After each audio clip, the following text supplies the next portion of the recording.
Holly Smith from the University of Sussex, which is located in Brighton. This session will consist of a presentation, and then we will have time for a Q&A. Please type any questions that you may have in the comments box, and we will address them after the presentation. After this live session at 5 p.m., the fair will start, and you will have the chance to visit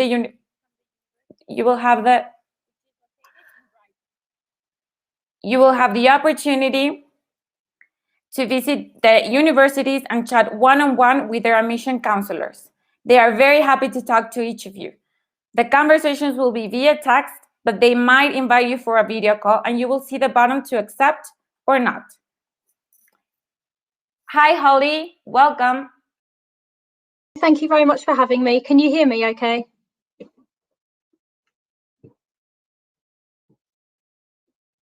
Hello, can you hear me okay?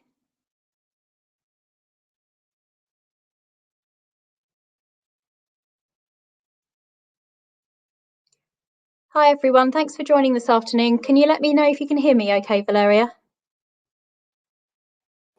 Yes, we can hear you. Perfect, thank you so much, and thank you for having me. This afternoon I'll be going through about studying in the UK from 2021. There's lots of new things to learn.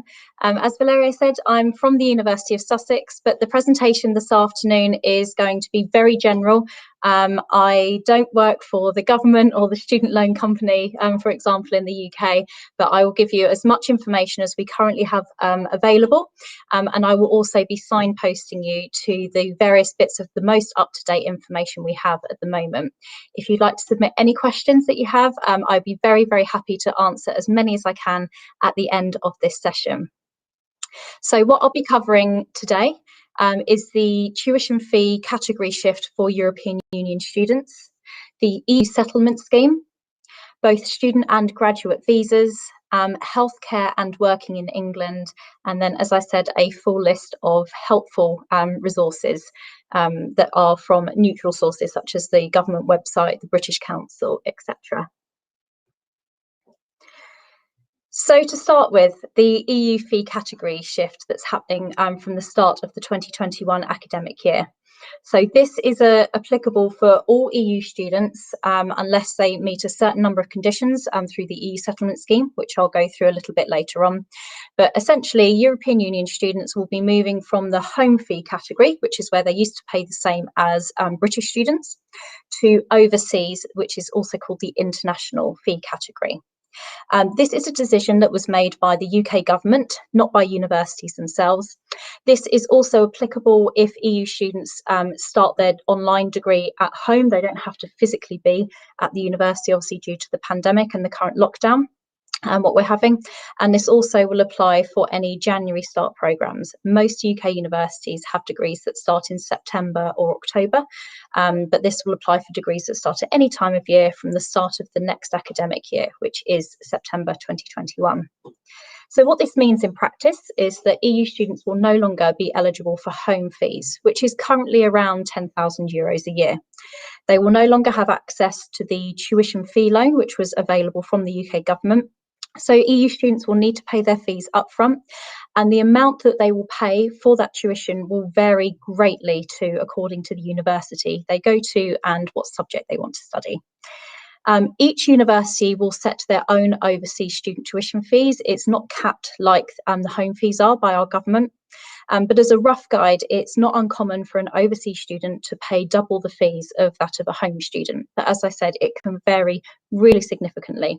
The best place to look for EU student or international student fee information is directly on university websites themselves. There's, as I said, a huge difference between different fees. So you may see that some of the London universities, for example, and very high-ranking universities such as Oxford and Cambridge may charge at the higher end of tuition fees for overseas students, whereas other universities outside of major cities, perhaps lower in the league tables, may well have much more affordable international tuition fees. Similarly as well, if you're looking at doing a laboratory-based subject, so that's a science or engineering or computing, like a technology-based subject, you're likely to pay higher fees, even if it's at the same university, compared to a non-lab subject. So that might be an arts or humanities subjects. So there's huge variations according to what a student may pay to go to university. So as I said, it's really important to look at each university that you're interested in, have a look at the subject that you might want to study, and see what their overseas or international fees are. Now, as I've just said, whilst universities cannot control the fee category, so EU students have moved from the home category to the overseas fee category, universities may be in a position to offer a funding package. So this can take the form of perhaps a scholarship, a tuition fee discount, a tuition fee waiver, or even a bursary. Now, it's really important to realise that every single university in the UK is going to be in a different financial position, and we are expecting there to be a significant variation in financial packages available. Some universities may have absolutely nothing available for international students, so that includes EU students, whereas some other universities may have fee discounts or fee waivers for EU students, where it brings down their international fee rate back down to the home rate. And everything in between that.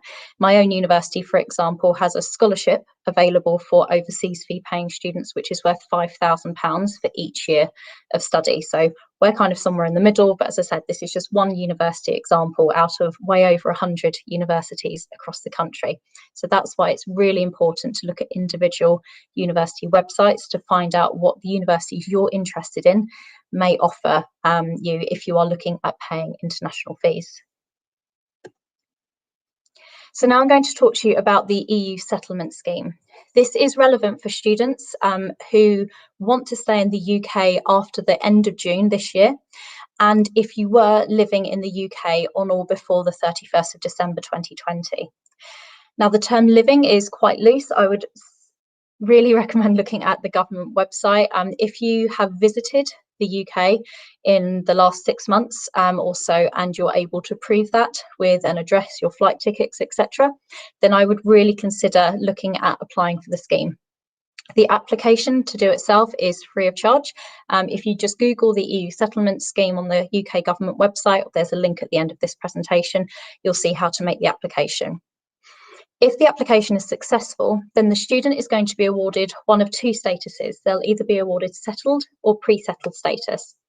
Now, which settled or pre-settled status they get will determine how long they've lived in the UK.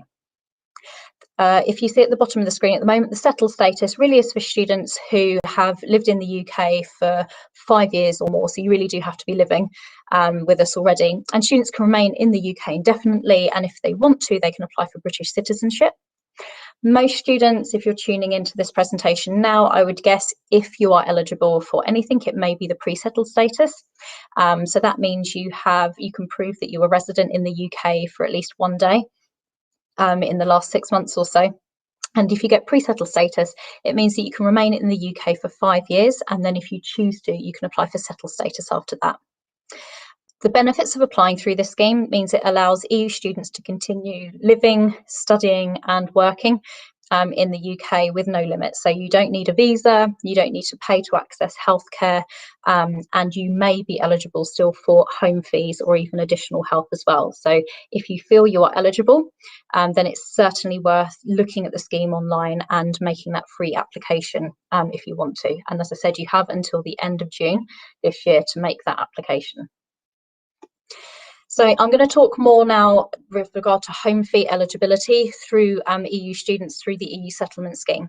This is a really complex area, so I would encourage you to look at your own personal circumstances and then look at the information that the UK government already have available. There's also a good resource with the Student Loan Company for England, and then there's a separate one for Wales, Scotland and Northern Ireland as well, if you are considering universities in those UK countries too. But there are some basic rules that we already know that I can share with you in this presentation that are sort of more general ones. So students who have either pre-settled or settled status under the EU settlement scheme, they should be eligible for the tuition fee loan and home fees. So those fees at the moment, as I said, they're around €10,000 a year. It's £9,250 British sterling. So if you have one of those two statuses through the EU settlement scheme, as long as you're also ordinarily resident in the UK, EEA, Gibraltar or Switzerland for the last 3 years, prior to the start of your course, your degree course in the UK, then you should get home fees and that tuition fee loan if you want it. If you have applied through the scheme and you've got the settled status, then you may be eligible for both the tuition fee loan and a maintenance loan as well, if you can also prove ordinary residence in the UK for 3 years prior to the start of your course. So I'd imagine most of you tuning in, as I said today, may have the top one with pre-settled status, but it's, as I said, please look at your individual circumstances and see how this may apply. I've made a note there at the bottom of the screen as well.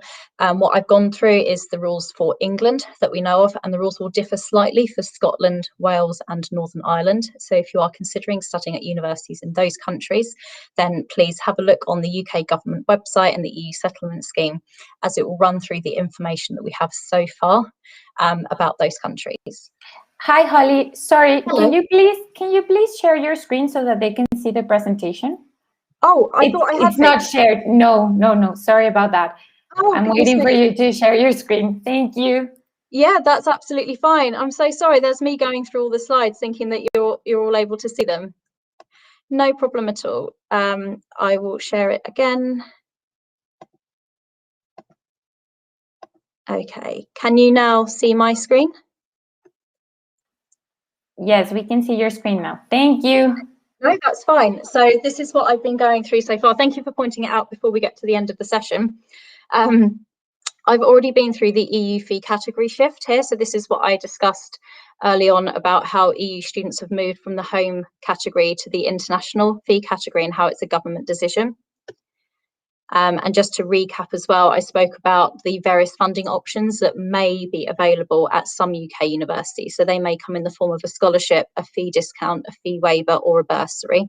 But as I said, there's a huge spectrum and disparity amongst UK universities in terms of what funding packages, if any, they have available. So just a reminder to look on UK university individual websites, as they will have the most up-to-date information on their particular university and what they have available.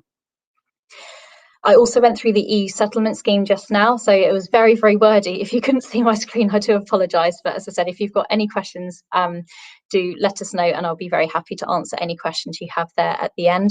But on this screen, I had the information about settled status and pre-settled status, and encouraging you, if you think you are eligible, to please apply through the EU settlement scheme. It is free of charge to do so and will give you great benefits if you're considering coming to the UK for studying, for working, to live, etc. It's really, really worth doing that application if you think you will be eligible. This was the screen I was on when Valeria kindly pointed out that my screen hadn't shared properly, so thank you. So I was talking about home fee eligibility for EU students in England, and how it's a very complex area and will be based upon your individual circumstances, and there's many different scenarios where you may or may not be eligible. So I would encourage you to do your own research, but as a very general rule, if you have that settled or pre-settled status and you've been living in Europe, including the UK, for the last 3 years prior to the run-up to the start of your degree course, then it's likely that you will be paying home fees for your degree, and also you'll be eligible for a tuition fee loan. If you have settled status, where you've been living in the UK already for a number of years, then you may be eligible not only for home fees and the loan, but also for a maintenance loan as well. And just to reiterate that the rules will differ slightly for Scotland, for Wales and for Northern Ireland. So this next section is about UK nationals who are living in Europe. So if you're listening to this presentation and you or your parents, if you're a student or if you're a parent listening in, if you are a UK national living in Europe, then very broadly speaking, you should still be eligible for your home fees, as long as your son or daughter, or you, the student, if you're the student listening in, as long as you start a degree within the next 7 years and before the 1st of January 2028. There was something called the withdrawal agreement that was set out as part of the UK's Brexit terms with the European Union, and it provides a deal on citizens' rights. So as long as you were lawfully living in an EU country by the 31st of December 2020, then you'll, broadly speaking, continue to have the same entitlements to study, work, etc. as it was before the UK left the European Union. So this means that you as a student, or your son or your daughter, if you're tuning in as a parent, you'll continue to be eligible for support for both degree courses or apprenticeships if you want to do them, right up until the end of 2027. So that includes, as I've just outlined, home fee status, which is the rate that UK students living in the UK will be charged. So at the moment, that's £9,250, so around €10,000. The student finance support that goes with that, so that includes the tuition fee loan if you choose to take it, and any other funding that UK nationals in the same situation as you would have been eligible for. But to receive that support, you need to be able to meet the existing eligibility criteria, which I will outline on the next slide. The information from this part of the presentation is sourced from the Department for Education if you want to look up your own personal circumstances. So this is for UK nationals who are looking at returning to England for higher education. So for degrees starting from the start of the new academic year, so that's from August onwards, 2021, any UK national who is residing in the EU or Iceland, Liechtenstein, Norway or Switzerland will continue to be eligible for home fee status and access to student finance, subject to the following conditions. And that, as I've just outlined, you need to be living in the EU, EEA or Switzerland as at the end of last year, 31st of December 2020. And then either you lived in England immediately before moving to the EU, and you've been residing in the EU for at least the last 3 years before starting the course in the UK. Or if you didn't live in the UK immediately before living there, you've lived in the European Union, etc., for at least 3 years, and you've lived continuously in the EU, etc., between the 31st of December and the start of your course. So that has to be before the 1st of January 2028. If you as a parent are a UK national but your child isn't, they ought to also be eligible. So if you are a parent tuning in and you're British but your child is German, for example, so if your children themselves are not UK nationals, they still ought to be eligible for home fees, provided you and they were living in the EU, etc., at the end of last year. Their degree course starts within the next 7 years, and provided you've lived continuously in the European Union between the 31st of December and the start of their degree course, as long as it starts within the next 7 years. If you or your son or daughter is looking at studying in Scotland, Wales or Northern Ireland, contact those universities or those governing bodies directly for more information about how they will help the children of UK nationals. Also, if you are a UK national and you've never lived in the UK before, contact the direct relevant funding body in the country that you're looking to study in directly. So for England's case, that would be Student Finance England. They will be able to help advise you based on your personal circumstances. I know this is a lot of information. So the next thing I'm going to cover is the new student visa. So this is now relevant for students who are not eligible to apply through the EU settlement scheme. This is just every other European Union student, or indeed international, so non-EU student, who is looking to come to the UK. The student visa is called the student route visa, and it's relevant for students who want to stay in the UK for longer than 6 months. Now, the reason I'm writing that is because some of you may be watching this presentation and thinking that you may want to go to university in Germany or in America or somewhere else in the world, and you might want to do a study abroad experience in the UK for half a year. If you do choose to do that, that's absolutely fine, as long as it's less than 6 months, and you wouldn't ever need a visa to come and study in the UK. But if you want to do a full degree in the UK, then you will need a student visa. There is a fee for this visa, and it's £348 to apply for it.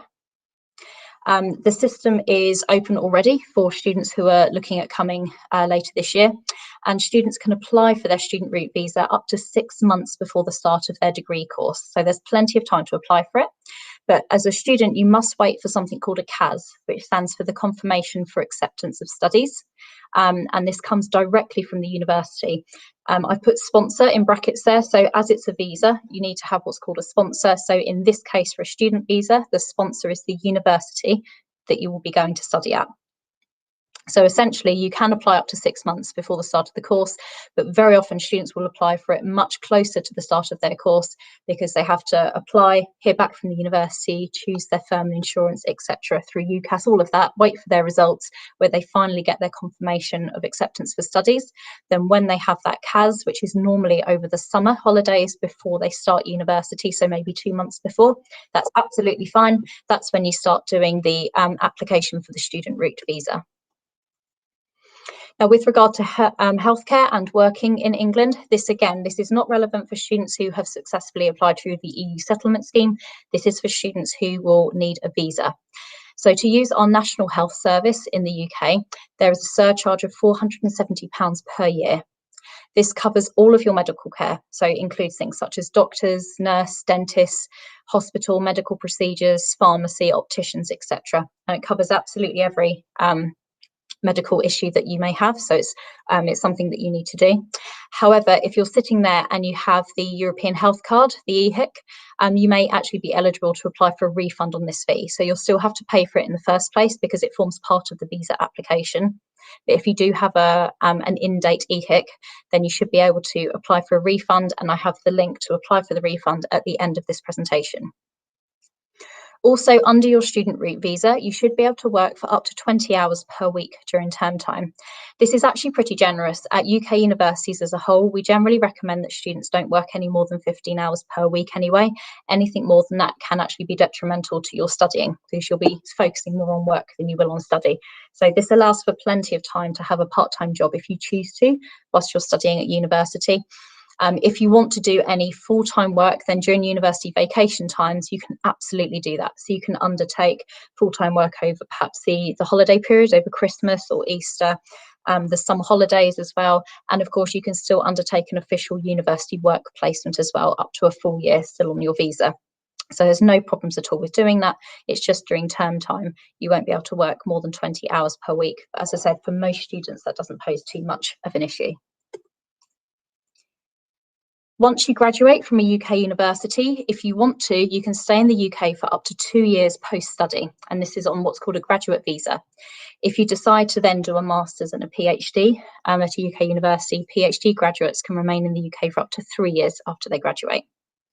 You've essentially got this 2 or perhaps 3 year period to move to a different visa route if you want to. So it basically means if you get a job with a company or an organisation that can provide you with a work visa, a normal work visa for the UK, then you can absolutely move to that. But you just have that 2 or 3 year period in which to find yourself a good graduate job. Now, this might sound scarier than it actually is. Most universities, including Sussex, for example, we have a 96% graduate employment rate for students who have completed their degree with us within 6 months of graduation. They're going into graduate level jobs. So UK universities are very, very good at helping students go into graduate level jobs after students finish with us. So this isn't really something to worry about. If it does affect you, you have those 2 years to find yourself a job in the UK. Or of course, you can return to your home country if you want to. Or some students may even be eligible to apply for settled status if they already have pre-settled status as well, if they wanted to.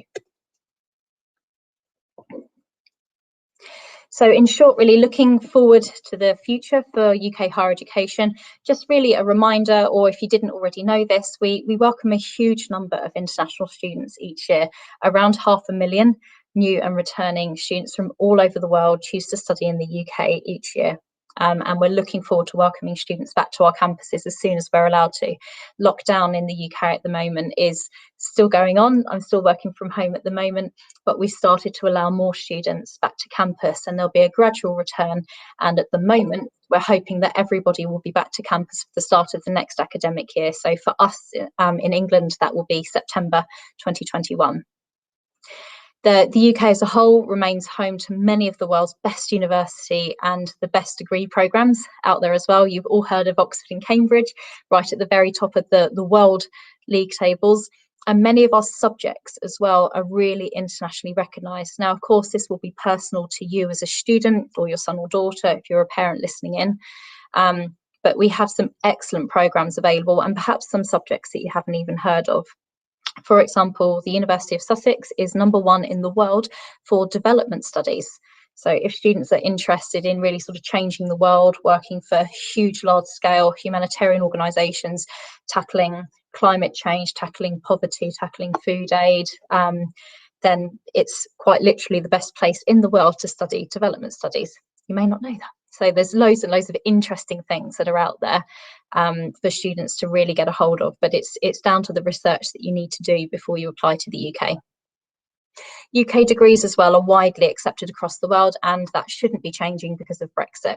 A bachelor's degree, a master's degree and a PhD all hold exactly the same weight as they did before. There may be some changes with regard to professional accreditations, some of which are still being worked out between the UK and the EU. So that's something to be aware of. But certainly the fact that you have a degree will not change, and it's seen before as a global passport, and we hope it will be seen to be the same thing going forward. We also have really high completion rates as well. Compared to a number of other countries in the world, I think this is why we really encourage students to do their really well-grounded research before they come to the UK. And then once you're in, we're known to have some of the world's best support systems for students whilst they're studying with us. We have really high completion rates, which means we have very low dropout rates. We have my own university, and this is not uncommon, and we have over a 90% graduate rate from all of our degrees across the board, and that's nothing unusual at all for the UK, and it's very different to some other countries where it may be easier to get in but harder to stay in. We can be harder to get into in the first place, but once you're in, it's worth the application because you get all the support you need to stay on that degree programme. We're also very niche and designed for certain students, so the UK is a great fit for a number of students who live and breathe the subject that they're interested in. We have some people may see it as a very narrow system. Other people see it as the opportunity to explore their subject that they want to do. So if you're a student sitting here listening at the moment and you're thinking, God, I just really love chemistry, or I love to explore history or geography or media or criminology, whatever it may be, then the UK is probably the perfect destination for you. If you know what you want to study, you know what you want to focus on, then we're absolutely perfect and we're designed for you. If you want to have more flexibility, such as in the US system, Scotland may be a better fit for you, as they offer 4-year degrees, whereas we offer 3-year degrees in England, Wales and Northern Ireland. So it's more tailored straight to your subject from day one, year one. And Scotland has a bit more flexibility in the first year. Or you may decide that the UK is not a great fit for you if you have no idea what you want to major in. But we have that choice, and we have that system designed for students who really want to focus on their favourite subject. Employers around the world as well know what to look for and know what they're getting when they get a UK university graduate. We not only teach you your subject at UK universities, you get a huge skill set, and we call them transferable skills. So it means that you're not only very good at studying, I don't know, psychology or history or journalism, you also are automatically going to be good at evaluation and reflective writing. You're going to be good at presenting. You're going to be good at working with others. You're going to have some sort of like computer literacy, practical skills. That's just to name a few skills that all students will get as a result of going to a UK university. And I've already mentioned that excellent student support as well, which is why we have the high employability rates and the low dropout rates. We also have a huge choice of places to study that's available as well. We have over 100 different universities across the country, so we're a tiny island, but we're full of universities, it seems, and completely different settings as well. Some universities are right in the middle of London, one of the biggest cities in the world, and other universities are right out in the middle of the countryside, like their own little campus bubble. Many, of course, are in between that, and they're all fantastic for the right type of student. So again, that's why it's really important to look at the type of campus that's available, whether it's a city-based one, a more traditional based campus, big or small, etc., whether it's in the middle of a city, the middle of nowhere, or the outskirts of a city. All of them offer a great student experience, but it has to be down to what you want. We've got many different degree awarding institutions, so not even universities. There are plenty of colleges. So as I've got on the screen there, there's over 300 different degree awarding institutions. Around 120 of those are universities. And there's many thousands of different degree choices out there. My own university, again, just a typical university, offers over 200 different degree programs across around 40 different subject areas. You can do some subjects combined. So there's a huge choice. You just need to spend the time really looking what's out there and thinking what it is you want to focus on. So some of those resources that I was talking about earlier in the presentation, have a look on the screen at the moment, screenshot it if you like. I don't know if this will be available after today's session, but I can certainly make it available to your school counsellors if they would like to circulate this among you. But there is links on there from the UK government, so about studying in the UK. There's specific guidance for European Union students. There's also a resource on there from the British Council, which has general advice as well for EU students. Then there's that information on the student route visa for EU students. Now, the first link there has general information about the UK, the points-based immigration system. So it's not the application link, that's the one below, but that explains more about how it works, why you need to do it, etc., and some common questions and answers. That refund for the European Health Card, if you have it, so you have to pay for your healthcare as part of the application for your visa, as I explained, but you can apply for the refund through that link. And then also more about the UK points-based immigration system in general. So that's for students who need a visa. Then for those of you who have applied or are likely to apply through the EU settlement scheme, the link to apply for that there is at the top. There's also some really helpful questions and answers as well that is from the Department of Education Home Office. And also some more information as well about access to student finance for 2021. That also covers students that have come under the EU settlement scheme as well. Thank you so much for tuning in. I've intentionally left a lot of time at the end for questions. I anticipate there may be quite a few. So I'm going to stop sharing my screen in a second. You'll see my face again, and I will look forward to answering any questions that you may have about the UK in general or about anything that I've spoken about this afternoon. Thank you so much, though, for tuning in. I really appreciate it. And yes, if you have any questions, please use the chat function, and I'll be delighted to look at your questions.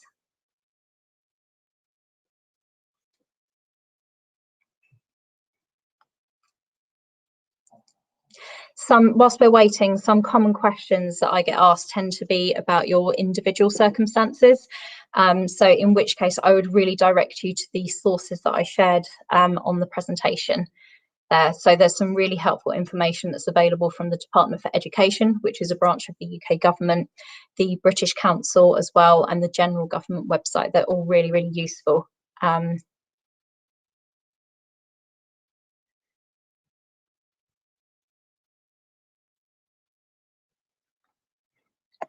just going to share my screen again, and I can go through some of the common questions that come up if I follow one of the links.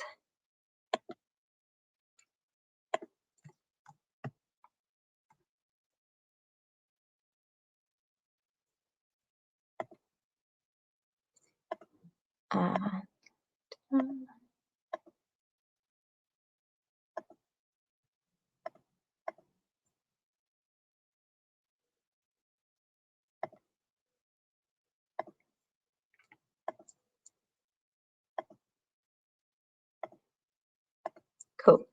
Can you see, Valeria, can you confirm at the moment, can you see the Students' Communications Steering Group Q&A? Yes, we can see it. Perfect. Okay. So some of the common questions that come up are answered in this document, so I can read through some of them, and then there's a couple of other links that I'll click on as well. This is for students who have or are thinking about applying through the EU settlement scheme. So the first question on here is, how long does a person need to have been resident in the UK before the end of the transition period, which was at the very end of 2020, to be eligible to apply to the EU settlement scheme? So to be eligible for the EU settlement scheme, I mean, you can see the very long answer here, but essentially you need to be able to prove to get pre-settled status that you've lived in the UK for at least 1 day. So if you have visited the UK within the last 6 months or so, then I would really recommend, as I said earlier, to have a look at the EU settlement scheme. Make sure you've got the address that you stayed at, your flight tickets or your Eurostar tickets, however it was that you travelled to the UK, because that will be the evidence that you need to make that application. This goes on as well to the second question. So what about students who are obtaining pre-settled status by means of using perhaps a hotel or an Airbnb address, where a student can prove they've been resident in the UK? They can apply to that EU settlement scheme as long as they do it by the end of June this year. The address that's used is not eligible or relevant, sorry, to an individual's eligibility. So it's absolutely fine wherever you stayed in the UK, you can use that as an address if you choose to apply for the EU settlement scheme, as long as you were staying in the UK before the 31st of December 2020. The absences question is one that comes up quite a lot, so I would encourage you to have a look on the screen, but this question outlines how will absences from the UK be treated regarding EU, EEA and Swiss citizens who are resident in the UK before the end of last year but had to return home to study due to COVID-19. So for students with pre-settled status, the scheme allows for a single absence of up to 12 months, as long as that's for an important reason. That includes serious illness, study, for example. So that should cover you if you had to go home during the pandemic. So this isn't really going to affect you guys, but it's just really to let you know that if you apply for the pre-settled status and you get it, then you can have a period of absence from the UK for up to 12 months and it won't affect your pre-settled status. The next one isn't really relevant because hopefully most of the pandemic will be over by the time you are thinking of coming to study. Home fees. So EU, EEA or Swiss students who are resident in the UK by the end of last year, just to reiterate, as I've been saying, should apply to the EU settlement scheme. EU, etc. citizens and their family members who are covered by the citizens' rights agreements and who have been granted that settled or pre-settled status, as I said earlier, under the EU settlement scheme, they will be eligible for home fees support subject to meeting the usual residency requirements. This is what I outlined earlier in the presentation. So will students with settled status be eligible for home fees? Generally speaking, the answer is yes, as long as you meet the residency requirements as well. I'm going to skip over the rest of that because most of you, I assume, are probably not going to have settled status, but you may have pre-settled status. So will students with pre-settled status be eligible for home fees? The Student Loan Company, which is the organisation that gives out the student loans if you choose to take it in England, they will accept pre-settled status as evidence that students are covered by the withdrawal agreement and are therefore eligible for student support. This is subject still to the usual residency rules, which is they must have lived in the UK, Gibraltar, EEA or Switzerland for the 3 years immediately before the start of that student's degree course starting. What you get when you get your EU settlement scheme pre-settled status is a digital share code. That's the code that you'll need to send to the student loan company for proof of identity. So yeah, you don't need to worry too much about that. And then you'll need your proof of original passport or national identity card, for example. The anticipation is that, and it says providers, that means universities generally, will take the same approach. So you should be awarded home fee status as long as you have that 3-year residency in the UK or the European Union, etc. Any EU nationals and their family members will generally be awarded the tuition fee support by the student loan company, where you have the pre-settled status and the 3 years residency, as I've just outlined.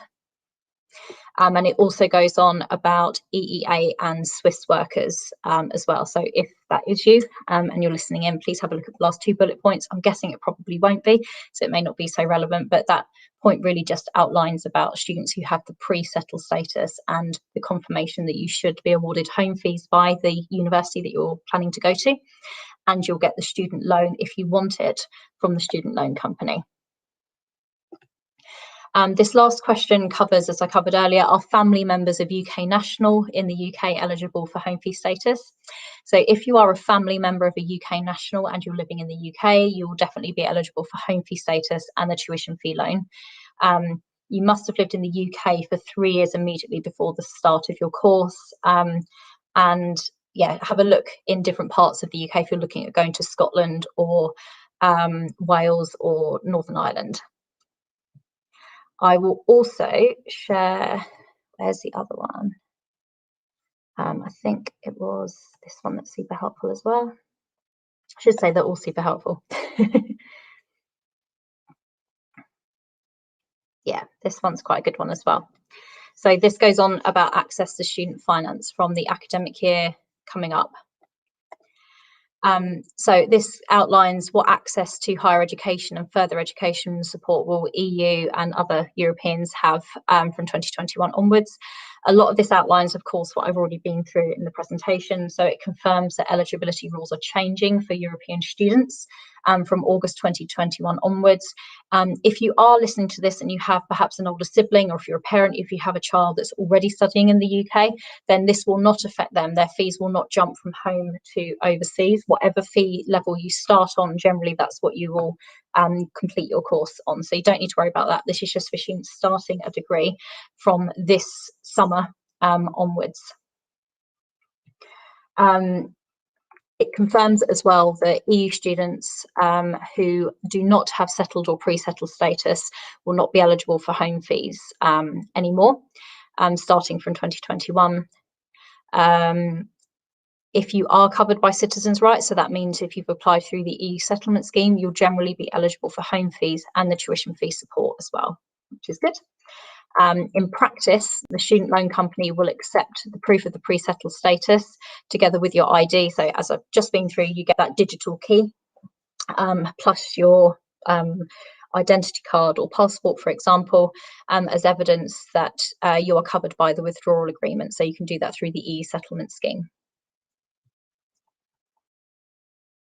So here's an example of a few questions that I can run through.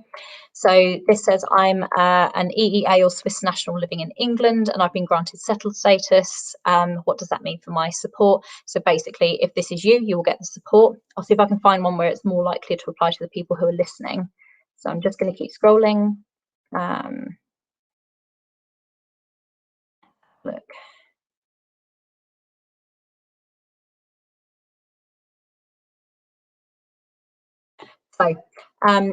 So I'm looking at the question here that starts, I have submitted a late application for the EU settlement scheme. So this is if you think you're eligible to apply, but you don't for whatever reason, and you miss the deadline of the 30th of June 2021, will you still be eligible for support from Student Finance England? And the answer is no. So it's so important, I can't reiterate it enough. If you think you are eligible to apply for the EU settlement scheme, please do so by the end of June this year, because there's so many benefits to doing so and it's free to make that application.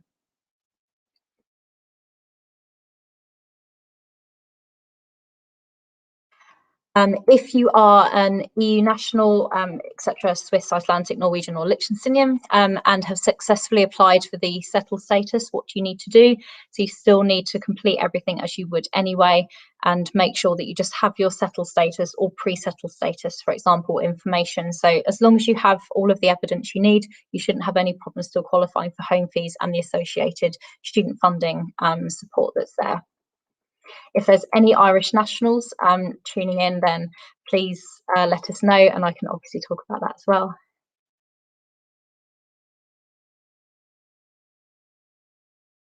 I'm just going to keep scrolling, see if I can find any more that will be relevant for you.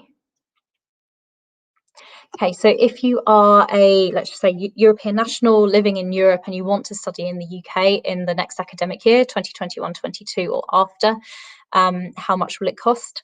So as a European national who is not living in the UK before the end of the transition period, so you're not covered by the EU settlement scheme, you won't be eligible for home fee status or student finance support from England for the next year. So as I said right at the beginning of my session today, EU students will have moved from the home to overseas or international fee category, unless you apply through the EU settlement scheme if you are eligible to do so. The fees that you will pay will vary greatly according to both the university that you study at and the subject that you choose to study as well. So as I've said before, it's really important to focus directly on the universities that you're interested in studying at and have a look at their website. We all publish our student fees for each degree course on our websites. They should hopefully be easy for you to find, but if not, there's always people like myself that are super happy to chat to you and give you the information that you need. If you are a European national living in Europe and you weren't able to get to the UK before the 31st of December because of COVID, will you still be eligible for student finance in the next academic year? So this just further confirms that if you're a UK national who cannot prove that they were lawfully resident in the UK before the end of 2020, and you're not covered by citizens' rights within the withdrawal agreement, so that means a number of things, but if you haven't applied through the EU settlement scheme, or if you're not eligible, then it means that you will not be eligible for home fee status or student funding support if you start your degree course from August 2021 onwards. Please check with it says higher education provider, that means university, that you want to study at for their course fees. As I've just explained, we all set our own fees for international tuition fee rates. We all have different scholarships, funding packages available, that some are very generous, some don't have any. Most of us are somewhere in between. So do have a look at individual university websites.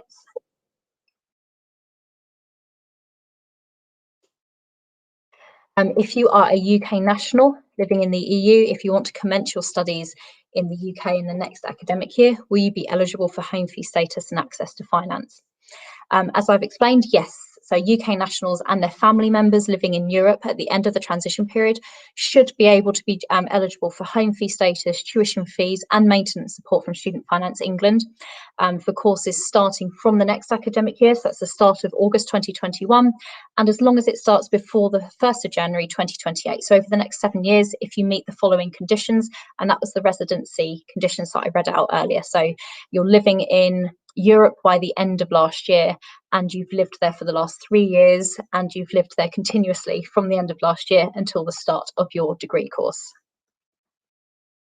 So as you can see, this is a really helpful website to go through.